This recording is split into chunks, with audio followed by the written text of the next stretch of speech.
অনেকেরই চিতই পিঠা শক্ত হয়ে ভেতরে সাদার মতো হয়ে থাকে, কোনো রকম ছিদ্র হয় না। তাদের জন্য কিছু টিপস সহ আজকে অসংখ্য ছিদ্রযুক্ত শুকনো চালের গুঁড়া দিয়ে চিতই পিঠা তৈরি করে দেখাবো।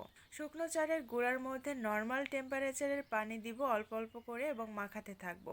একবারে বেশি পানি দেওয়া যাবে না, অল্প অল্প করে পানি দিতে হবে এবং মাখাতে হবে। প্রথমে পিঠার ব্যাটারটাকে খুব বেশি পাতলা করব না। যখন পিঠার ব্যাটারটা এই পর্যায়ে আসবে তখন খুব ভালোভাবে মথে নিতে হবে।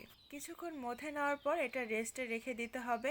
এতে করে চালের গুঁড়িগুলো পানি চুষে একদম ফুলে ডাবল হয়ে যাবে। যেহেতু শুকনো চালের গুঁড়া ব্যবহার করেছি তাই অবশ্যই রেস্টে রাখতে হবে। আধা ঘন্টা পর চালের গুঁড়িগুলো কিন্তু পানি চুষে অনেকটা নরম হয়ে যাবে। তখন আবারও কিছুক্ষণ মথে নিতে হবে এবং আবারও অল্প অল্প করে পানি দিতে হবে এবং মাখাতে হবে।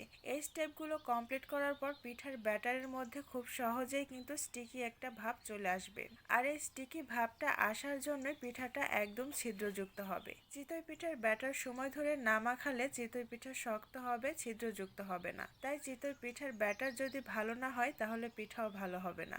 এই জন্য অল্প অল্প করে পানি দিয়ে সময় নিয়ে চিতই পিঠার ব্যাটারটা তৈরি করবেন, তাহলে দেখবেন পিঠাগুলো একদম ছিদ্রযুক্ত হবে।